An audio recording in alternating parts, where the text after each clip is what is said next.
Anchorage, Alaska, is the largest populated city in Alaska.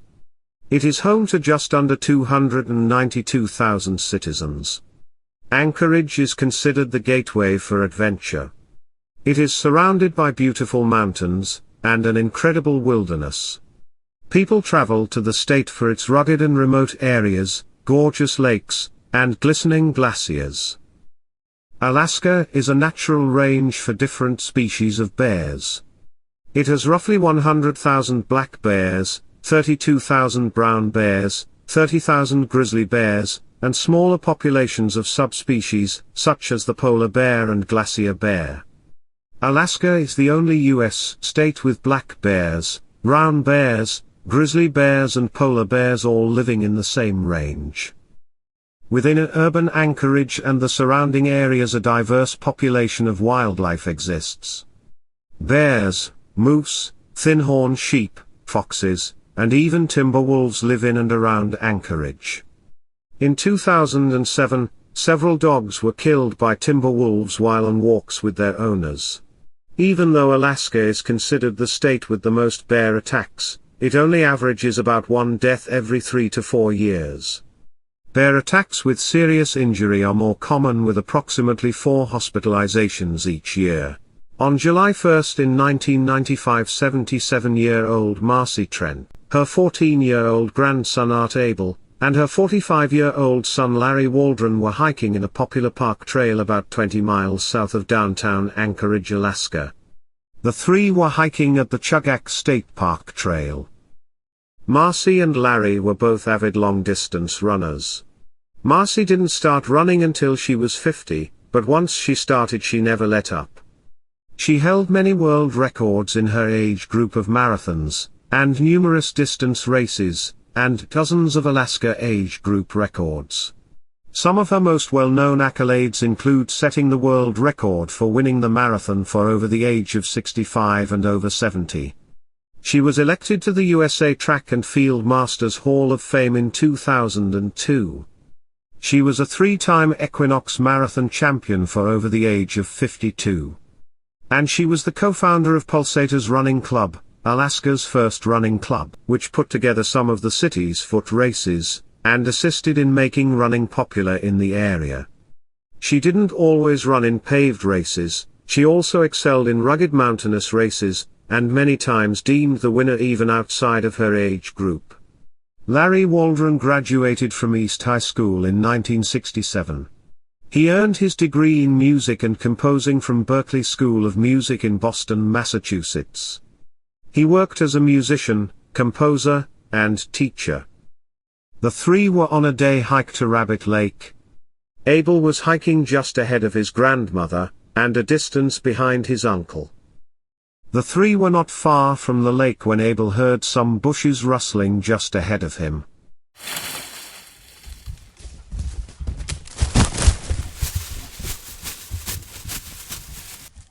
He noticed something running through the bushes but couldn't make out exactly what he saw.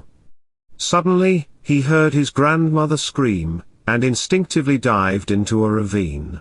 He got up and ran up the trail and found his uncle. Waldron told his nephew to climb a tree and wait, and headed back down the trail for his mother. Sometime later another hiker heard Abel calling for help from the tree. Abel told the hiker a moose attacked his grandmother, but he wasn't sure because it moved so fast. The hiker started down the trail, and heard someone moaning from the bushes. He discovered Waldron bleeding profusely but still alive. Waldron told the hiker his mother was attacked first, then the bear attacked him when he tried to intervene. The hiker ran down the trail to find help. He ran into a group of 6 hikers on their way up the trail. 4 of the group went to help Waldron, while the others ran down to the parking lot to get help. By the time they reached Waldron he was in shock and couldn't speak. The attack was phoned in, and a trooper helicopter and an Air National Guard HH-60 helicopter were dispatched to search for the victims. Park rangers, and members of the Alaska Mountain Rescue, and Alaska Search and Rescue dogs began up the trail. Once the team reached the attack site, both victims were already deceased. Both bodies were found within 30 feet of a buried moose carcass. Both victims had been dragged from the trail into the bushes. Trent and Waldron both suffered severe head and chest injuries. This was the first fatal bear attack in Alaska that killed 2 people at one time. Authorities made plans to kill the bear that attacked Trent and Waldron. Rick Sinnott, an Alaska Department of Fish and Game biologist, said that he believes they stumbled upon the bear's buried food supply, causing the bear to attack. He warned people against trail running, stating it was extremely dangerous. He urged park visitors to be slower and louder on trails because bears will normally move away if they hear someone coming. Marcie Trent's husband, John, said, "We've been married almost 29 years, and this is my second wife to go in death. I'm just all shook up." He described his wife as an avid runner who had finished over 70 marathons. Waldron's family made a public statement saying, "Larry had a beautiful spirit and soul. He was an extremely creative and talented person. He was one of the best musicians in Alaska. He was quiet by nature, but also competitive and mastered whatever he attempted through patience and consistency. He excelled at music, sports and visual areas. Whenever he started something, he finished it. He strove tirelessly for perfection, whether it was a piece of music, a game of chess or a marathon. He was an intrepid fisherman. Larry loved children and animals. He was very kind. He was a gifted teacher who was able to inspire his students with his own enthusiasm, so they wanted to learn. He had a lively sense of humor. He liked The Simpsons and Rodney Dangerfield. Despite his immense talent, he was a humble man. He will be missed more than words can express. Autopsies were performed by State Medical Examiner Dr. Michael Probst and Deputy Chief Medical Examiner Dr. Norman Thompson. The autopsies confirmed that Trent and Waldron were attacked and died by a bear attack. Chugach Park Superintendent Al Miners said bears will defend their territory, especially if they have cubs or food nearby. Bruce Bartley, a spokesman for the State Department of Fish and Game, said the moose carcass will be a magnet for bears as long as it's there, and the trail will remain closed until we can get it out. Authorities searched extensively for the bear that killed Trent and Waldron, but it was never located. The Trent-Waldron Half Marathon and 10K are run every year in their memory. Bear expert John Beecham has worked with bears since 1972. He said scientists do predict that surprise encounters between humans and bears will become more common as humans continue to encroach further into their territories. Beecham said the best thing you can do is educate yourself about bears, and what to do in certain situations. He said in a predatory attack, the animal is looking at you as a food source. You want to make the bear feel like attacking you is a risk. You'll want to scare it off by yelling, or throwing things at it. If you can, get a stick, or use your weapon, and make loud noises and gestures toward the bear to scare it off. If you can't scare the bear off, fight back. He said in a defensive attack, play dead. Only play dead once the bear has made physical contact with you. In this type of attack the bear is startled by your presence, defending cubs, or a food source. In these types of attacks the bear wants to simply eliminate the threat, and playing dead usually does just that. The bear will no longer see you as a threat, and will move away. He said to only play dead once the bear has made physical contact with you. In Cadillac, Michigan, 12-year-old Abby Weatherall survived a black bear attack by playing dead. She was out jogging on a trail when the bear attacked. The attack took place around 9 p.m. on August 15 in 2013. The bear began chasing her as she jogged. She picked up speed but couldn't outrun the bear. The bear quickly caught up to Abby, and pushed her to the ground, and began scraping and clawing her. Eventually the bear stopped attacking, and slowly began walking away. Abby thought the attack was over and got up, and tried to leave, but the bear noticed and came back. The 7th grader thought if she petted the bear it would somehow leave her alone and not attack again, but she was wrong. The bear attacked again. She said she remembered if a bear attacks to play dead, so she did just that. Abby remained still, and eventually the bear stopped and disappeared into the woods. Once she knew it was safe, she got up. She said during the attack her body was completely numb, but when she stood up the pain rushed in at once, and was excruciating. She ran back to her grandparents' house, screaming for help.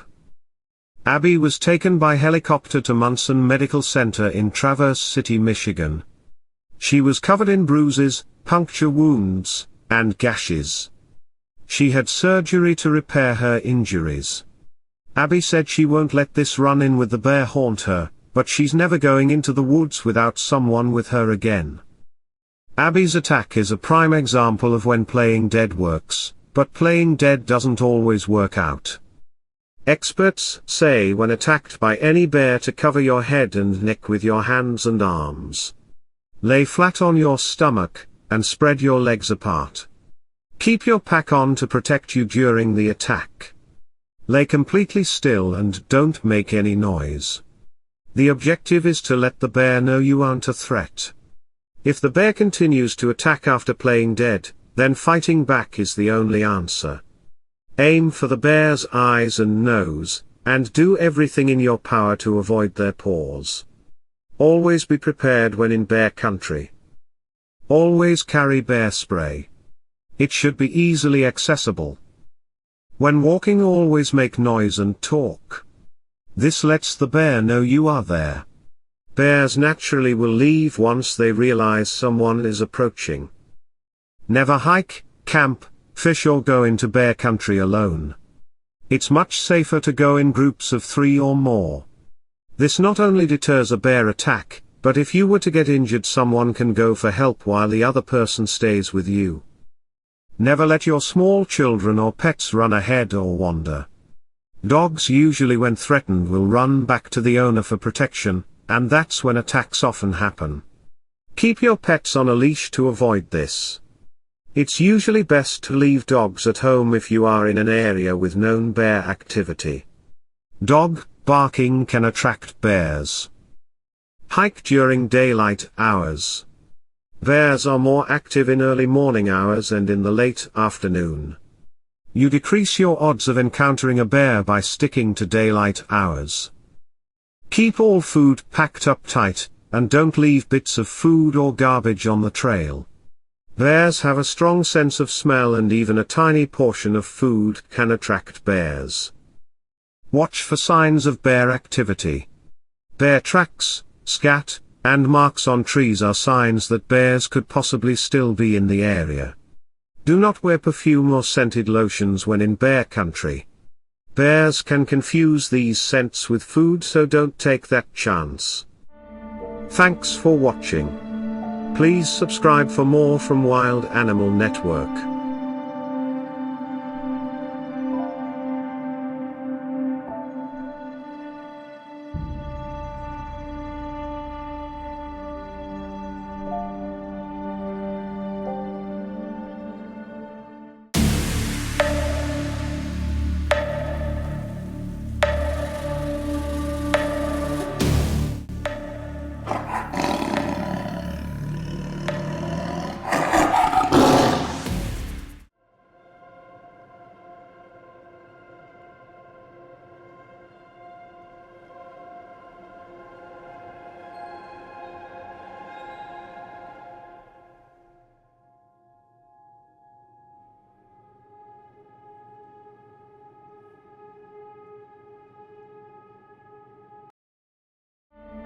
Thanks for watching. Please subscribe for more from Wild Animal Network.